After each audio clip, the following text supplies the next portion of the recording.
is good shot. Oh my! Here to celebrate Georgetown! The Georgetown Raiders are Buckland Cup champions! The Trenton Golden Hawks, the R7 Hewitt Cup champions, are going to Coburg. Back to Minerva. Shot scores! And the Coburg Cougars are the Royal Bank Cup champions!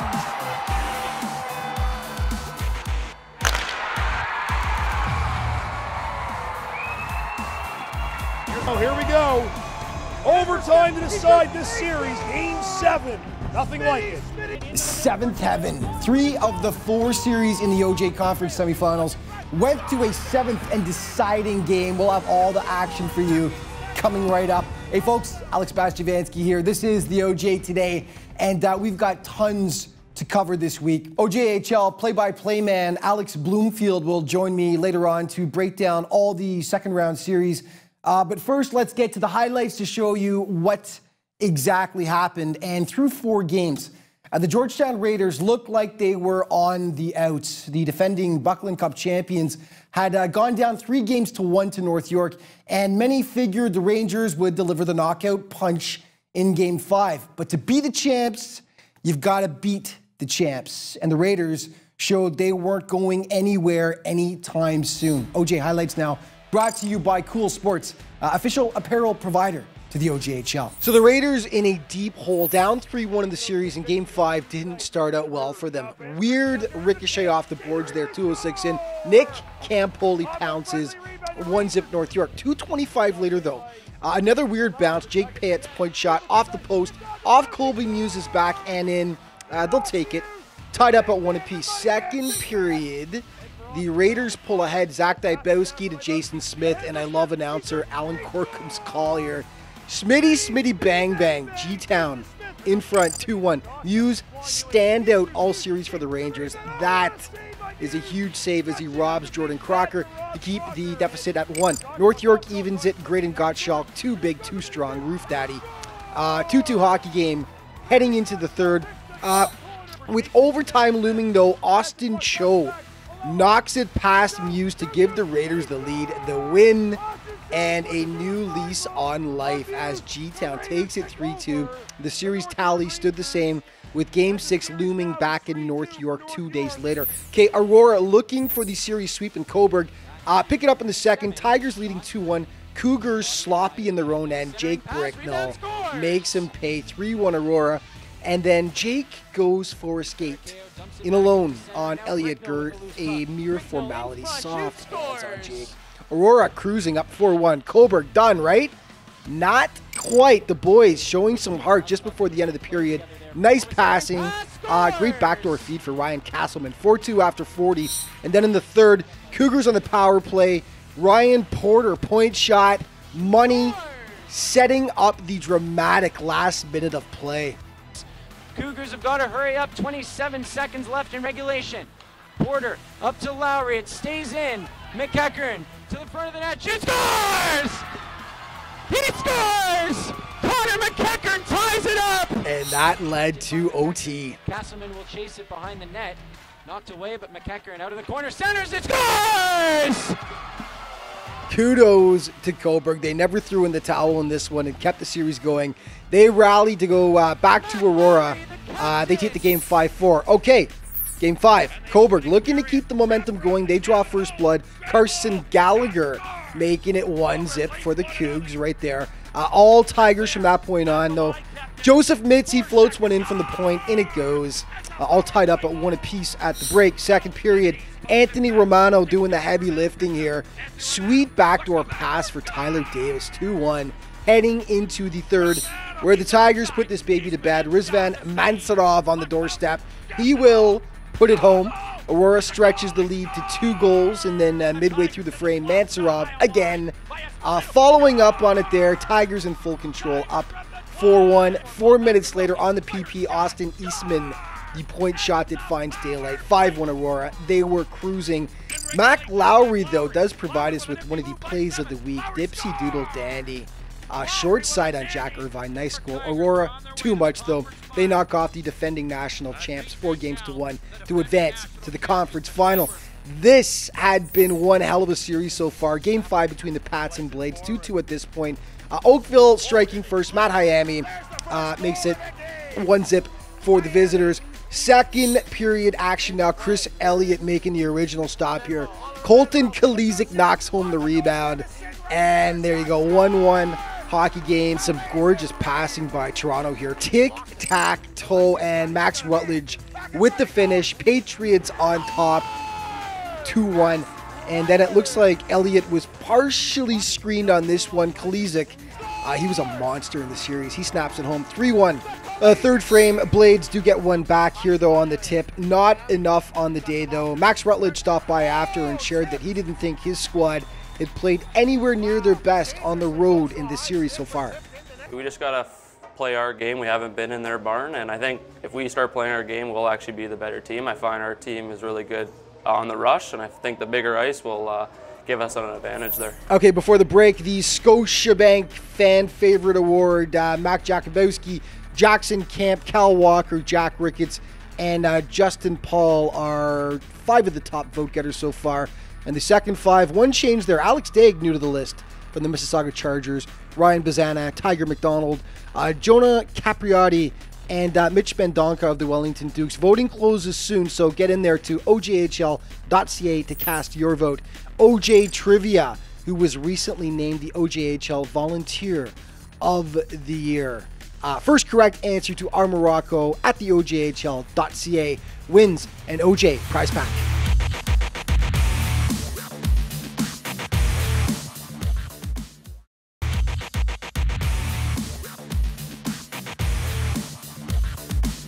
Hey folks, welcome back to the OJ Today. Epic was really the only way to describe the Toronto Patriots Oakville Blades second round series. Through 5 games, the Pats held a 3-2 advantage, but that definitely didn't tell the whole story. All 5 games had been decided by a single goal, with 3 of those going to OT. Now, the Patriots had a chance to close things out in Game 6, but the Blades once again rose to the occasion on home ice. Okay, do or die for the Blades. They needed a win to stay alive. No scoring in the first. We pick it up in the second. Eric Uba on the doorstep. Tips home the point shot.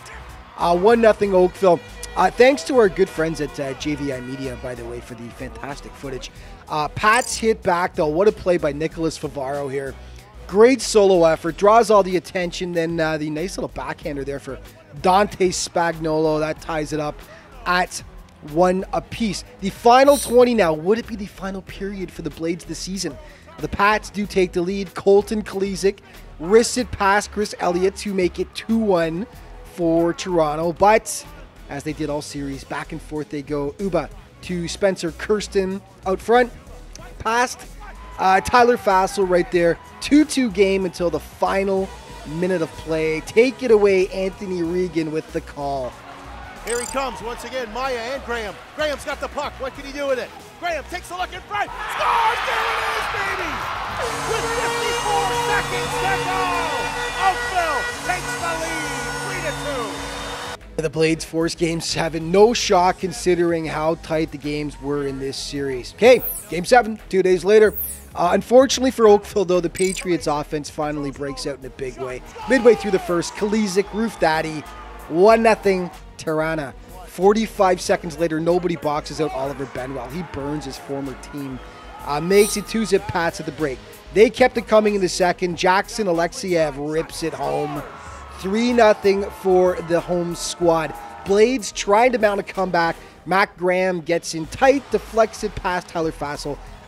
Gets cut to 3-1, but the Pats were just too much. Brett Bannister, the wicked wrister, past Elliott. 4-1 Toronto after 40. They blow it open in the third. Bannister back to Graham McLean for the tally. The Pats ultimately prevail 8-3. What's a series, though, between 2 evenly matched squads. The Pats advance to face the winner of the North York Georgetown series. But first, the Hurricanes trying to finish off the Dukes, leading their series 3-1. Easier said than done. Canes hit first, though. Dimitri Mikoljanikis makes it 1-0. Second period, Dukes respond. Bryce Yeltman, top shelf, tied up heading into the third. The Dukes pull ahead. Zach Ewens, look at this shot here. Oh my. Rips it over the shoulder of Fraser Kirk. 2-1 Wellington. Then the 2-on-1 executed to perfection. Teddy McGean to Andrew Rinaldi. Some insurance, which they'd end up needing because the Canes add one late, but Wellington takes it and they narrow the gap in the series to 3-2 heading back to Newmarket. 2 nights later, late in the first period here, Ben Evans gives the Dukes of Wellington the 1-0 lead with the tally right there. Second period action, Evans dishes for Colin Doyle. Nifty little moves to get it past Fraser Kirk. 2-0 for Wellington. Dukes on the power play. Zach Ewens tees it up. He beats Captain Kirk, and it's 3-0 Wellington. Canes power play. Ryan Hunt fans on the shot, but it goes up, over, and in to make it 3-1. Newmarket would add one more. Not enough, though, as the Dukes forced Game 7 back on their intimidating home ice. More on that later. I feel like we should be playing Staying Alive by the Bee Gees. It's the theme song to this week's show. Georgetown trying to do that against North York in Game 6. Brendan D'Agostino makes it 1-0. 25 seconds later, Zach Elson makes it 2-0. North York gets one back, but Jonathan Hampton restores the 2-goal cushion at the break. Third period, Peter Muzica guarantees a stressful ending by making it 3-2 right there for Georgetown. Holds on to take it 3-2 and force a deciding Game 7 at home on Monday night in G-Town. Let's go there now. Didn't start well for G-Town. Miscommunication here early. Nick Campoli says, thanks a lot, boys. He puts it home. Rangers draw first blood. They lead 1-0. Late in the period, Joey Maziarz, the quick shot over the shoulder of Troy Timpano.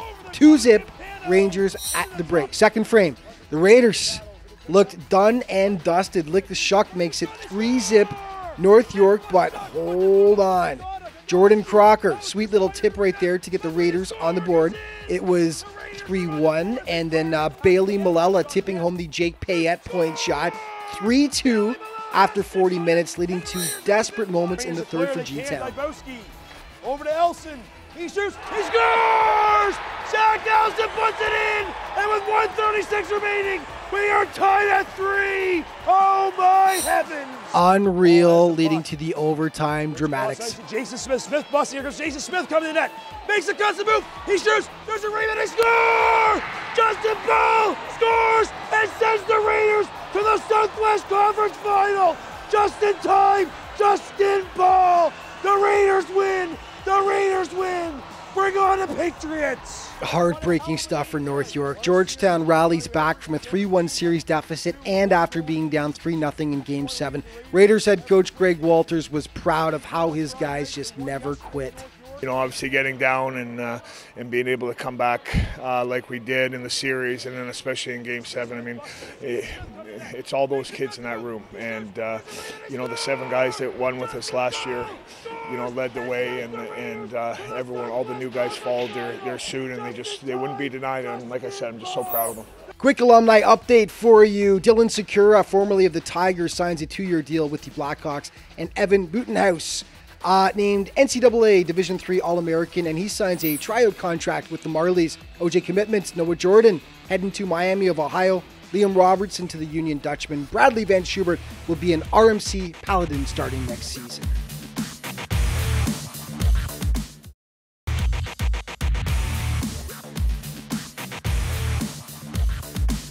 Hey folks, welcome back to the OJ Today, and joining me once again, as he has earlier in the playoffs, is OJ broadcaster Alex Bloomfield to help break down what's happened so far in round 2. Almost done most of it. One series yet to be completed, but we'll break down all the rest.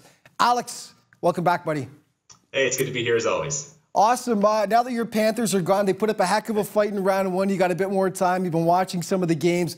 We're going to lead off with the Southwest because all the series as of last night are all done now in the Southwest.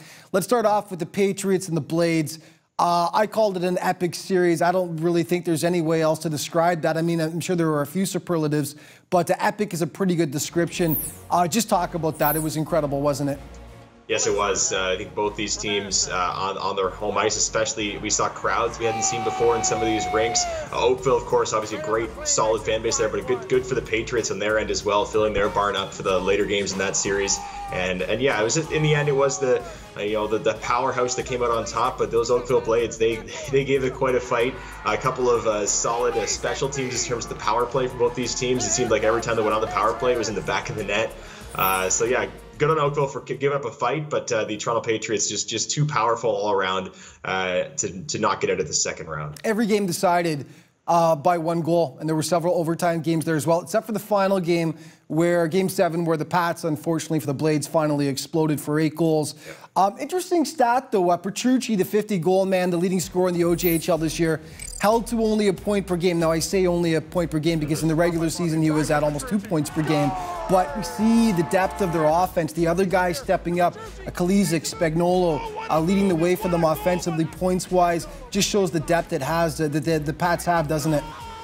Yes, it does, and they basically have 2 lines that can score that clip, and it is good. I think we've often seen regular season point leaders, maybe not necessarily in the OJHL as often, but certainly in higher levels, they sometimes take a back off in the playoffs because teams have an entire series to key on that one top scorer. Certainly, he got a lot of attention in both series, but you have other guys that can score, and the Patriots do. Took a little while maybe to get that a little longer than expected against a team like Oakville to get that figured out, but you're right. They had the 2 you mentioned, Dante and Colton leading the way scoring wise, then Kyler Matthews and Brett Bannister, Lee Lappa, these guys are all over 10 points in the playoffs, and right up there with Petrucci. So they've got depth and they were able to get it out. Yeah, let's move to the other series, and number 2 seed Georgetown taking on North York. Everyone thought the Raiders were done and dusted, down 3-1. They come back, they tied up at 3 games apiece. In Game 7, they were down 3-0 late in the second period. They come back, tied up, and win in overtime. I'm breathless just talking about this. It was another incredible series, wasn't it? Certainly was. The Georgetown Raiders, the veteran team, obviously the defending champions, and yeah, these North York Rangers who I think had a vendetta coming in as a lower seed and thought that they were a little bit lower than they should have been and wanted to get through that tough South Division that they were subjected to playing in all season. Got to get up against this West Division team, and they weren't as familiar with them, and I think they caught them off guard a bit early, but Georgetown was able to rebound, and yeah, even in Game 7, I mean, tale of 2 games really, and Georgetown, overcomes the insurmountable 3-goal lead, which is I don't know how many times have you seen that in the OJHL. I'd like to look into it, but I think I've seen it 2 or 3 times just on the own team that I cover, and I've heard about it many times around the league. It seems like that 3-goal lead is now the 2-goal lead. It's super dangerous. The old dreaded 3-goal lead. Yeah. It's become that basically. So Pats Raiders in the conference final, 1 versus 2. What are you expecting?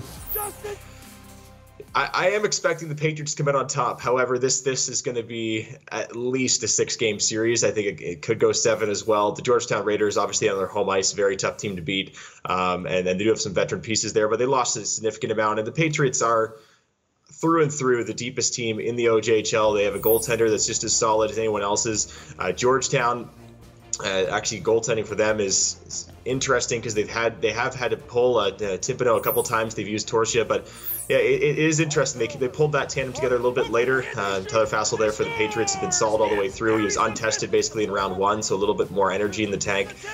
So yeah, I'm going to go with the Patriots, but it should be a great series again. Okay, let's move to the Northeast, and the one series, the joys of doing a show earlier in the week, taping it because we've got 1 series left to finish, Game 7. Series that is done, of course, is Aurora, the number 1 seed in the Northeast.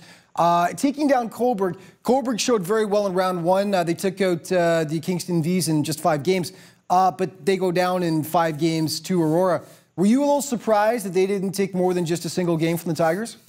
No, not really. I think that the Aurora Tigers, again, similar story to the Patriots, only a little bit of a step up. I think they may not even get challenged in the 3rd round, let alone in the 2nd round here. The Cobourg Cougars, great turnaround mid-season, got a solid finish. They really put themselves up there amongst the real 3, 4, 5 seeds in the Northeast. I think they could have beaten anyone else they come up against, or at least taken it to 7, such as a Wellington or something like that. But the way they balanced out.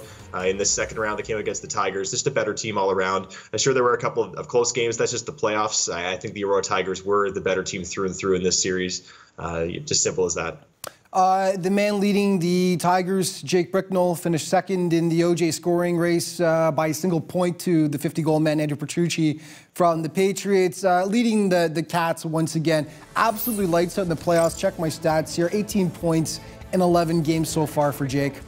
Yeah, and here's a guy that is doing it with a lot less help, too. Not as deep of an offense, the Aurora Tigers, as the Toronto Patriots have. Certainly Austin Eastman's played a big role there. He's not too far behind him in the overall point race, so he stepped up in the playoffs. But, I mean, the regular season, you saw that gap between him and the rest of his teammates, and he's kept it going. He's in my opinion, been sort of the MVP candidate when it comes there as far as offense goes in the league, and he's tough to stop. I mean, you can't. The power play, once you get on it with the Aurora Tigers, it's been unbeatable. I think 28% or some odd right now in the playoffs, and he's a big part of that. I think he's got 6 points at least in the power play, 3 goals. So Jake Bricknell, again, the top offensive force in the league right now. Yeah, okay, I was going to ask you a question. I'll ask it in the next segment as to which team you think the Tigers would, I don't know, prefer to face, but which team you think they match up better against. But we'll save it for after the break.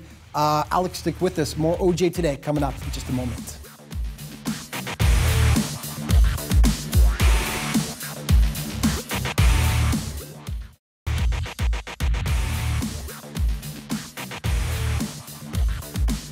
Hey folks, welcome back to the OJ Today. I continue to be joined by OJ broadcaster Alex Bloomfield. And just to finish off with the question I was asking you at the end of the last segment, Aurora awaits the winner of Wellington and Newmarket. Which team do you think the Cats match up better against? Yeah, well, interestingly, actually, both these teams tied their season series with Aurora 2-2. However, Newmarket had the more recent win, when I think with the Aurora Tigers we see now were established. And I do think the Hurricanes would be a bigger challenge for Aurora. They're a little bit tighter defensively. Obviously, they're a more veteran group, and their penalty killing is lights out, and that's a huge part of Aurora's game right now is their power play. So if they're able to shut that down, I think they might be able to extend it. And, of course, the Fraser Kirk factor of the Newmarket Hurricanes. He's been the best goalie arguably in the league this season and certainly in the playoffs. He's earned the nickname Captain Kirk for sure. He's been great so far. Let's move to the final series then. Wellington, Newmarket, getting decided tonight. Actually, I'll spoil it, sorry guys, but getting decided tonight. So I'll have the highlights right after this segment. But Game 7, another really fascinating series where Newmarket went up by a 3-1 lead. Wellington storms back to tie it 3-3, and now Newmarket's got to get Game 7 tonight in the Duke Dome, which is such a tough environment to win in. Yeah, it'll definitely be packed tonight for Game 7. I mean, the Panthers experienced that. It is a tough environment, especially if they score on you early.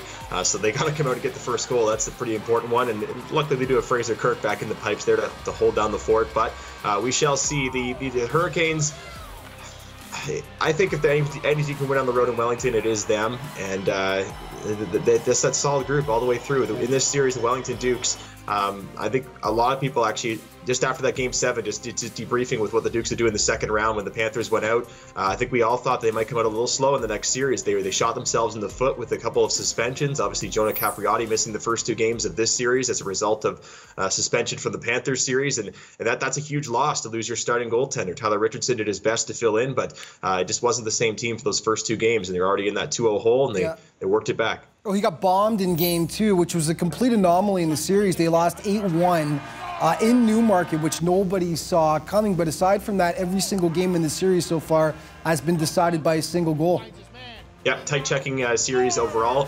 And yeah, that 8-1 game, it just happens. Again, no Jonah Capriati in that game. So you look at the shot line in that game too, either it was relatively close. It wasn't like they were run over by Newmarket buzzer to buzzer. Just everything was going in the net.